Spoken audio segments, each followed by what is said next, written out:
सहनाववतु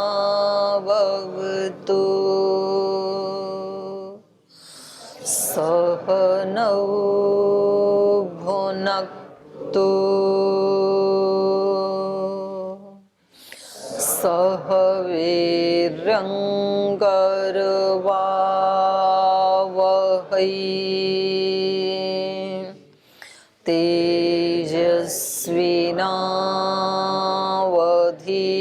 तेजस्विनावधीतमस्तु मा विद्विषावहै।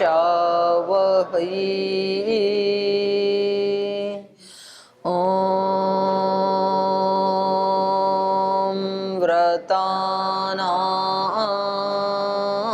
व्रतपते व्रतं चरिष्यामि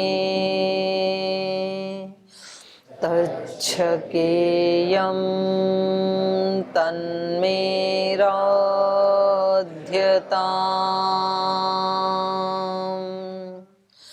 इदमहमनृतात्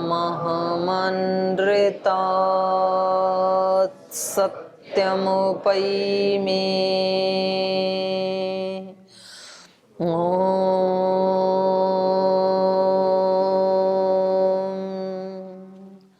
शान्ति शान्ति शान्तिः।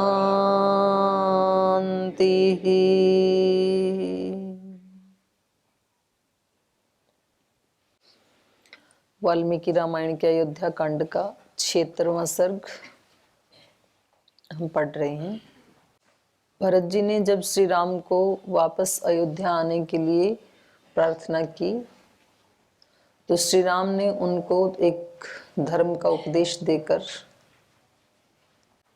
तो उनको मना कर दिया। तो उनको धर्म का उपदेश दे करके और उनको कहा कि भाई आपका धर्म का पालन आप करें और मेरे धर्म का पालन मैं करूंगा।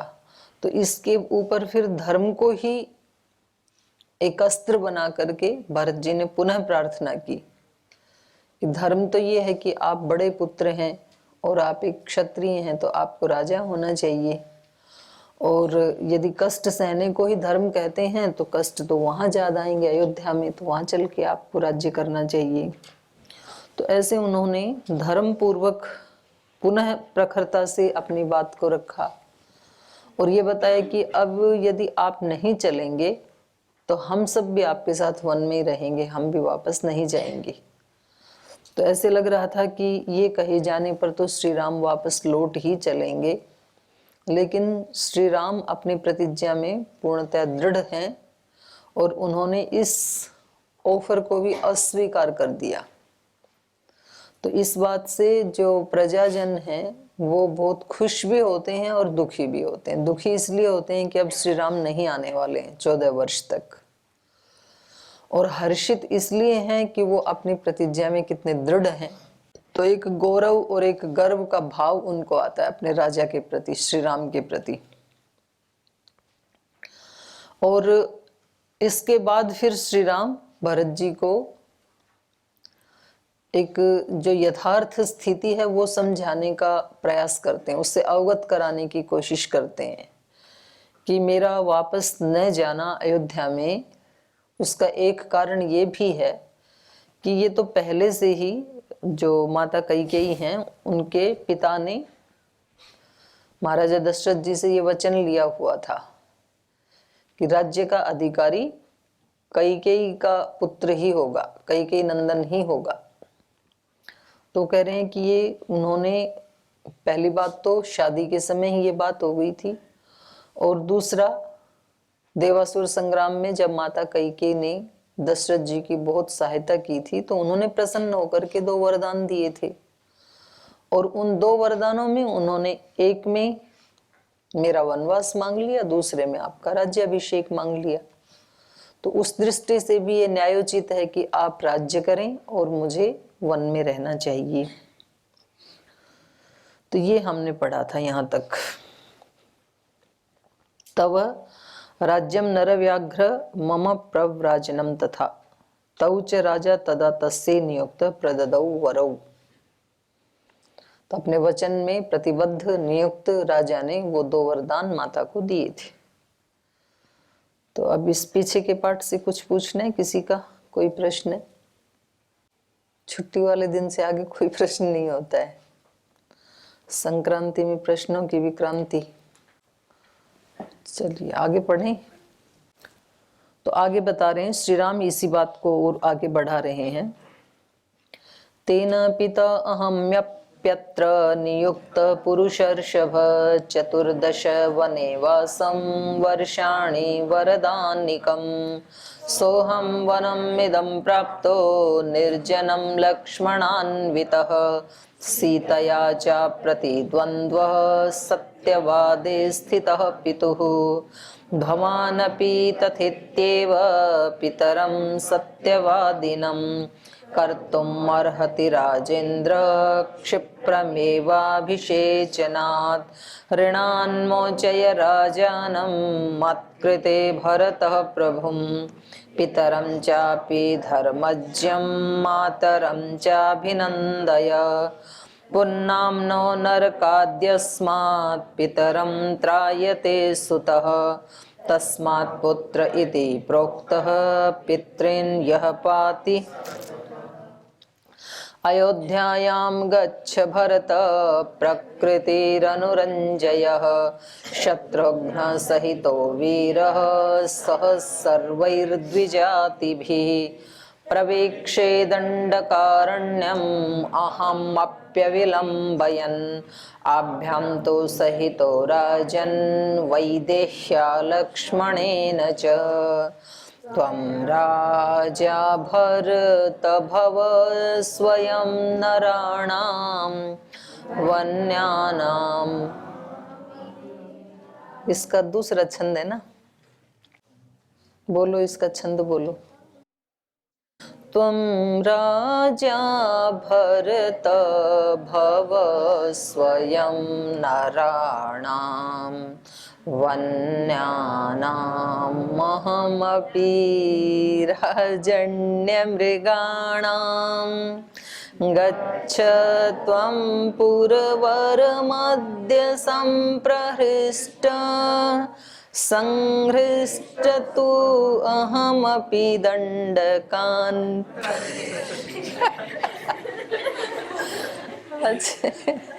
आज इसका कौन सा, इसका सही बोलो। पीछे भी तो आया यही वाला छंद।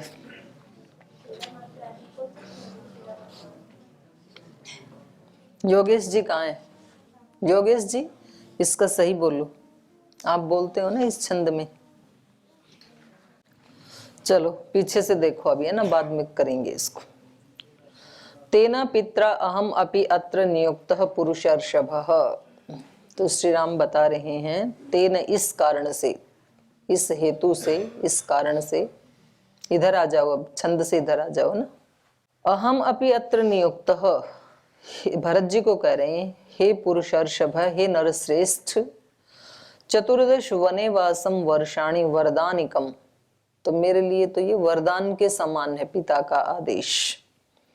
14 वनेवासम, 14 वर्ष जो वनवास मुझे मिला है, ये वरदानिकम, वरदान के समान है मेरे लिए।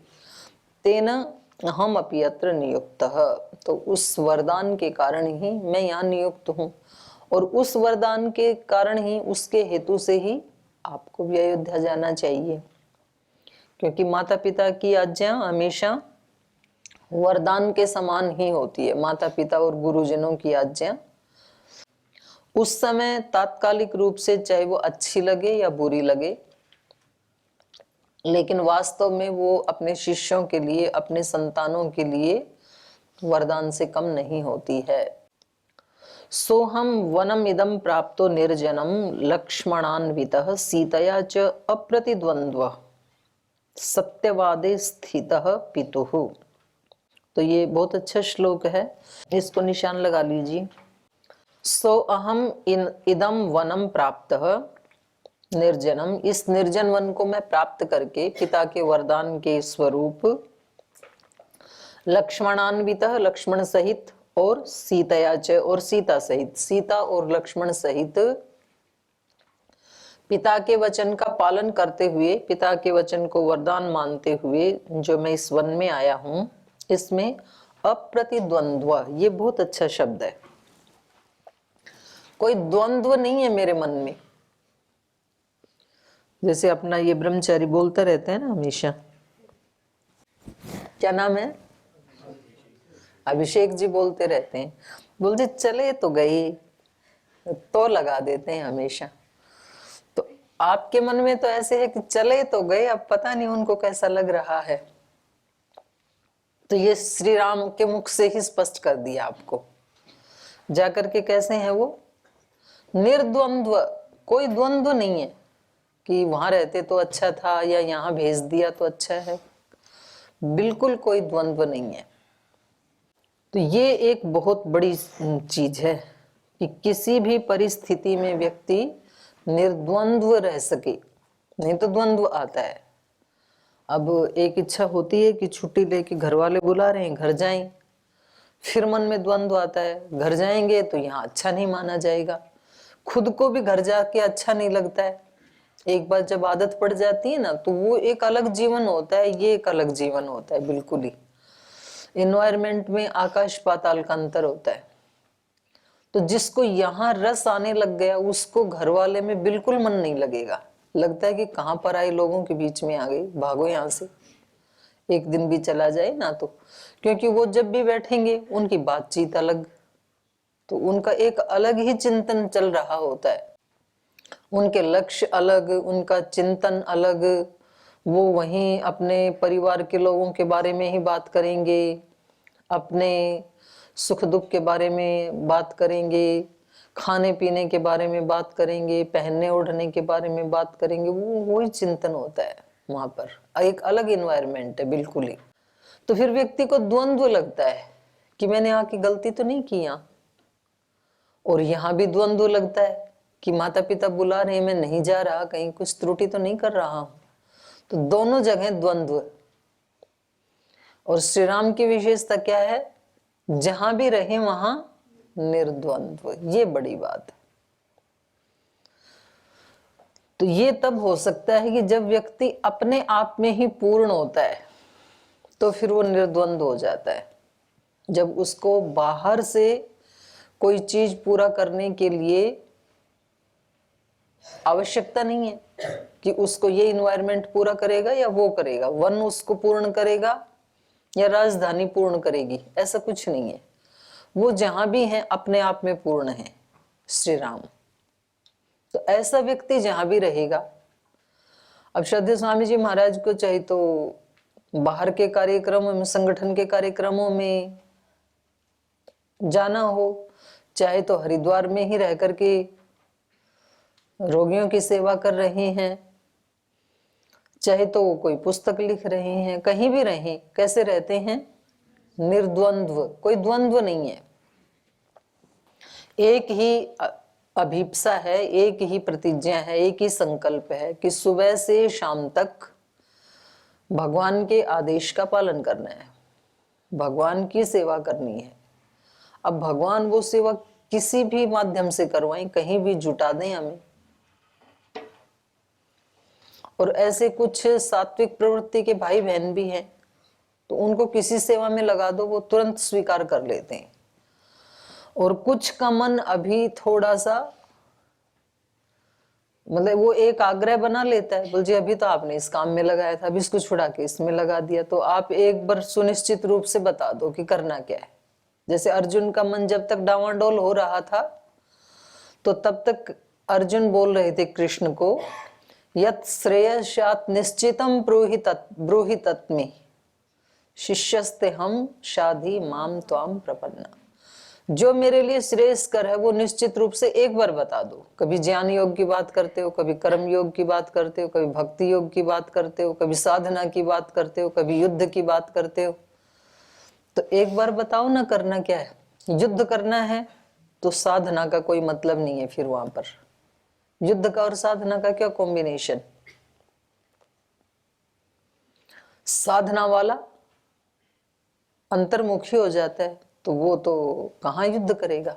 और युद्ध करने वाला बाह्य मुखी हो जाता है, उसको साधना नहीं सूझती। और भगवान कृष्ण दोनों का उपदेश दे रहे हैं अर्जुन को, तो अच्छा भला आदमी भी ना डिप्रेशन में हो तो चला जाए, लेकिन वो तो गुरु जी हैं भाई, उनकी बात में भी कोई तो रहस्य है ही। तो गुरु जी की बात इतनी जल्दी समझ में भी कहाँ आती है। तो हमें भी ऐसे लगता है ना कभी कभी कि जी घर से तो निकल कर आए साधना के लिए, अब यहाँ लगा दिया पढ़ाई में, पढ़ाई खत्म होते लगा दिया सेवा में, तो साधना तो हमारी हो ही नहीं रही है। और कुछ लोग साधना में जिनके गुरुजी लगा देते हैं ना, कुछ ऐसे आश्रम भी हैं, आते ही साधना में लगा दिया, माला जपते रहो भाई, ध्यान करते रहो। वो कहते हैं क्या पूरे दिन आंख मूंद के बिठा देते हैं, कुछ पढ़ाओ लिखाओ, हमें कोई शास्त्र का ज्ञान नहीं, वो फिर भाग के इधर उधर जाते हैं। तो ये दोनों ही जो है ये व्यक्ति के अपने मन की खुरापात है, अपने मन की चंचलता है। जैसे जैसे अपना मन पूर्ण होता जाता है, शांत होता जाता है, तो वो बाहर के किसी भी कार्य में फिर द्वंद्व पैदा नहीं करता है, रिजेक्ट नहीं करता है। ठीक है, सेवा भी करनी है, साधना भी करनी है, तो उसके साथ साथ जिस काम में लगाएं ठीक है। तो बहुत ज्यादा अर्जुन उनके साथ प्रश्नोत्तर करते रहे, और जैसे ही उनको ज्ञान हुआ अंदर से, तो फिर बोले करिष्ये वचनम तव, आपके आदेश का पालन करूंगा, अब जो आप कहोगे वो मैं करूंगा। तो उनको कोई दिक्कत नहीं है अपने सगे दादा के ऊपर इतने सारे बाण मारने में, जिनसे वो अत्यंत प्रीति करते थे। तो उनका पूरा शरीर छलनी करके रख दिया, और एक भी आंसू आया नहीं, कष्ट हुआ नहीं, क्योंकि वो उससे ऊपर ही उठ गए शरीर भाव से। तो यहाँ पर भी श्री राम बहुत एक अच्छा शब्द है ये, जी भाई मैं यहाँ पर आ गया हूँ, लक्ष्मणान्वित सीतया च अप्रतिद्वंद्व, मेरे मन में कोई प्रतिद्वंद्व नहीं है, मैं बिल्कुल शांत भाव से यहाँ रह रहा हूँ, ना किसी के प्रति कोई शिकायत का भाव है, ना उपालंभ का भाव है, ना हर्ष है, ना शोक है। सत्यवादे पितुः स्थितः, जो सत्य प्रतिज्ञ पिता हैं उनकी प्रतिज्ञा से, उनके आदेश से मैं इस वचन को पालन करने में स्थित हूं और निर्द्वंद्व हूं यहाँ पर। और जो व्यक्ति खुद जीता है वैसा ही फिर दूसरे को भी सलाह देगा। तो वैसे ही भरत जी को भी सलाह दे रहे हैं, भवान अपि तथा इत्येव पितरम सत्यवादीनम कर्तुम अर्हति राजेंद्र। हे राजन, आप भी वैसे ही सत्यवादी पिता ने जो आपको आदेश दिया है, तो वैसे ही आप भी उनके निर्देश का पालन करें, आपको भी ऐसे ही करना चाहिए, आपको भी पिता की आज्ञा को ही सर्वोपरि रखना चाहिए। पिता की आज्ञा जो थी राज्याभिषेक की, तो इसलिए कहा क्षिप्रमेव अभिषेचनात्, शीघ्र ही आपको अयोध्या लौट करके राज्याभिषेक करवा करके आपको भी पिता की आज्ञा का ही पालन करना चाहिए। ऋणान्मोचय राजानं मत्कृते भरतः प्रभुं पितरं चापि धर्मज्ञं मातरं चाभिनंदय। राजानं ऋणान्मोचय, और कह रहे हैं राजा को ऋण से मुक्त कर दें आप, क्योंकि जब तक वो कोई अच्छे राजा को नहीं देता है अपने के बाद में, तो तब तक तो एक ऋण ही रहता है ना, राष्ट्र ऋण रहता है। तो आप यदि राष्ट्र को ठीक से संभाल लेंगे तो पिता ऋण मुक्त हो जाएंगे। और मत कृते, और मेरे लिए भी, मैं भी यही चाहता हूं, तो आप कम से कम मेरी प्रसन्नता के लिए राज्य को संभाल लीजिए। पिता को ऋण मुक्त करने के लिए, मेरी प्रसन्नता के लिए आपको जाकर के राज्याभिषेक करवा लेना चाहिए। तो ये अलौकिक घटना भी भारत में ही सुनने को मिल सकती है। राज्य के लिए दोनों भाई एक दूसरे को कह रहे हैं कि आप मेरी खुशी के लिए राज्य को स्वीकार कर लीजिए, दूसरा कह रहा है मेरी खुशी के लिए राज्य को स्वीकार कर लीजिए। और कहाँ आज उसी देश में राज्य के लिए कितने झगड़े हैं, किसी के साथ छल कपट भी करना पड़े तो करेंगे, किसी की हत्या भी करनी पड़े तो करेंगे, किसी को जेल में भी डालना पड़े तो डालेंगे। तो राज्य तो वही है। तो इसका मतलब है जीवन मूल्यों में वहां से यहाँ आ गया है आंकड़ा, इतनी ज्यादा गिरावट आ गई जीवन मूल्यों में। तो एक तो वो युग है, यही भारत की ही बात हो रही है, कोई किसी दूसरे देश की बात नहीं है, किसी दूसरे लोक की बात भी नहीं, पृथ्वी लोक की ही बात है, अयोध्या के राज्य की ही बात चल रही है यहाँ पर। तो कहां पर तो ये वाले जीवन के मूल्य हैं कि दोनों ही भाई राज्य को लेने से अस्वीकार कर रहे हैं, दोनों एक दूसरे को कह रहे हैं। श्री राम भी भरत जी को कह रहे हैं कि भाई आप मत कृते भरतः प्रभुम, मेरे लिए, मेरी प्रसन्नता के लिए ही आप राज्य को संभाल लो, अपने लिए नहीं करते हो तो। और पिता को भी इससे प्रसन्नता मिलेगी और मेरे को भी प्रसन्नता मिलेगी। तो कभी जीवन में मूल्य इतने ऊंचे होते हैं व्यक्ति के कि वो दूसरे को देकर के प्रसन्न होता है, दूसरे को देना चाहते हैं दोनों ही भाई। ऐसे संस्कार भी हो सकते हैं व्यक्ति के। और एक ऐसी भी स्थिति होती है कि लेकर के प्रसन्नता होती है कि किसी भी तरह से ये चीज मेरे पास होनी चाहिए, ऐसे ही व्यक्ति सोचता है। और उसको जो चीज पसंद होती है, चाहे वो खाने पीने की हो, चाहे राज्य हो, राज्य तो खैर बहुत बड़ी ऊंची चीज है, छोटी छोटी चीजों में भी तो हम क्या चाहते हैं, सब्जी अच्छी बने जिस दिन तो क्या चाहते हैं, मेरी कटोरी में ज्यादा आए कि दूसरे वाली में। चुप ही हो गए अगर आप बोलोगे दूसरे वाली में तो ये असत्य भाषण होगा, क्योंकि इच्छा ही होती है अच्छी बनी है तो थोड़ी सी और ले लेता हूं मैं।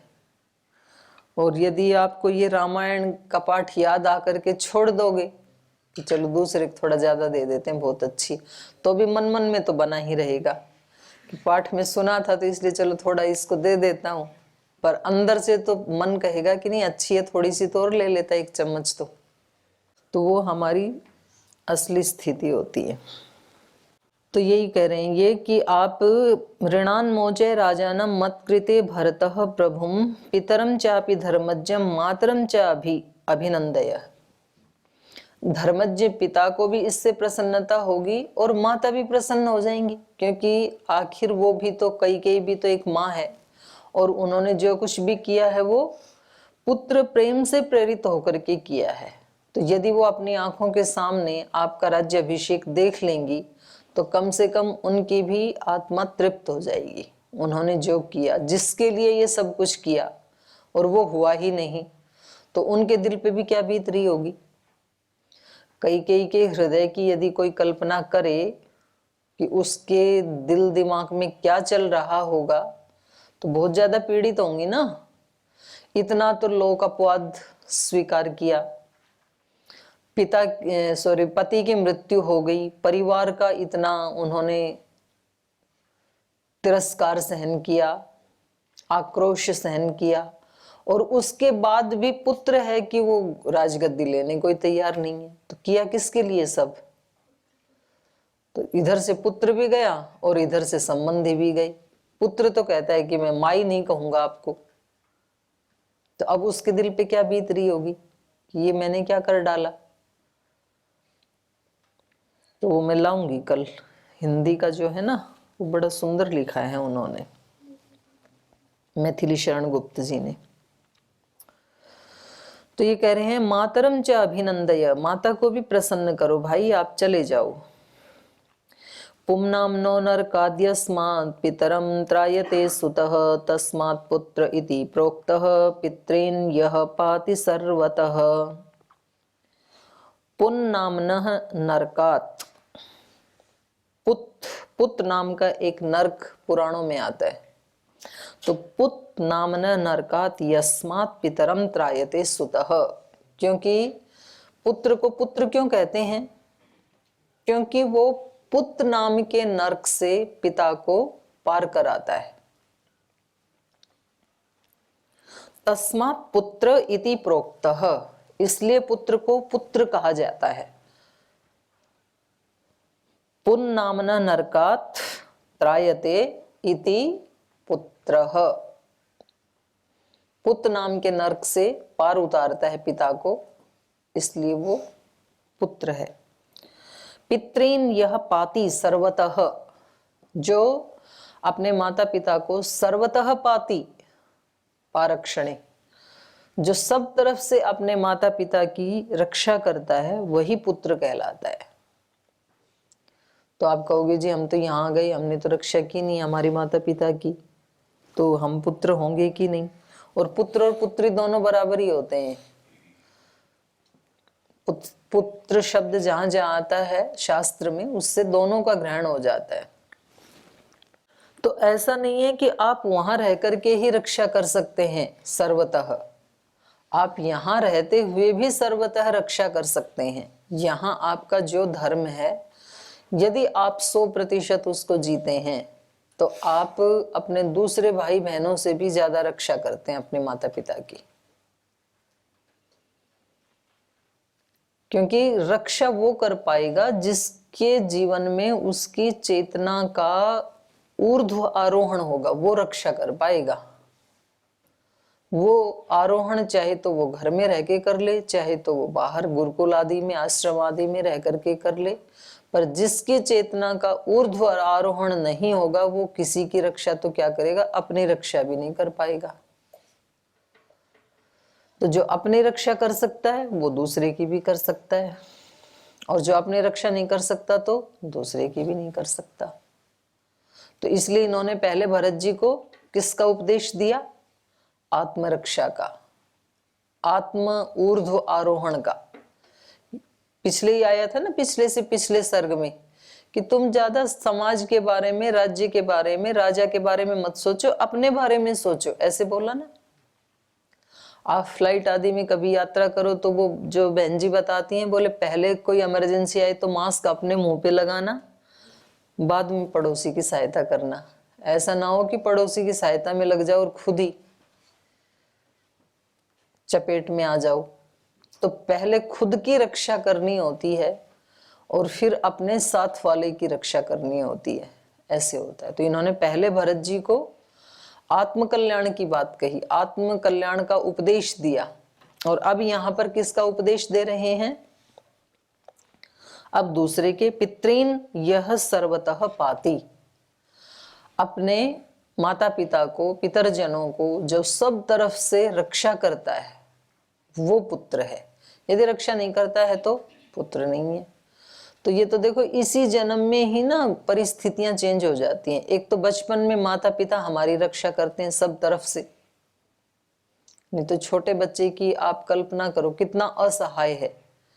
यदि माँ उसको कुछ नहीं नहलाए, उसका मलमूत्र साफ ना करे तो उसकी क्या हालत हो जाएगी? कितना असहाय है वो, तो कुछ भी नहीं कर सकता, बोल भी नहीं सकता, भाषा ना सिखाए, उसको खाना ना खाना सिखाए और उससे पहले अपने हृदय का अमृत ना पिलाए तो बच्चे का क्या हाल हो? तो वो जीवन में आगे बढ़ नहीं सकता है। तो उस समय माता पिता हमारी सब तरफ से रक्षा करते हैं, सर्दी गर्मी से, भूख प्यास से। नहीं तो सर्दी में पड़ा रहेगा, अपने आप उठ के तो जा नहीं सकता है बच्चा, यदि बाहर रह गया तो। और फिर जब वृद्धावस्था होती है तो माता पिता ऐसे ही असहाय हो जाते हैं फिर, तो उस समय उनके पुत्र पुत्रियों को ऐसे ही रक्षा करनी चाहिए सब तरफ से अपने माता पिता की। और बहुत वृद्धावस्था में वो ऐसे अपाहिज से हो जाएं तब रक्षा करेंगे, ऐसा भी नहीं है। 15-20 साल में जैसे ही संतानें समर्थ होती हैं तो उनको फिर अपने माता पिता की सब तरफ से रक्षा करनी चाहिए, तभी वो पुत्र कहलाएंगे।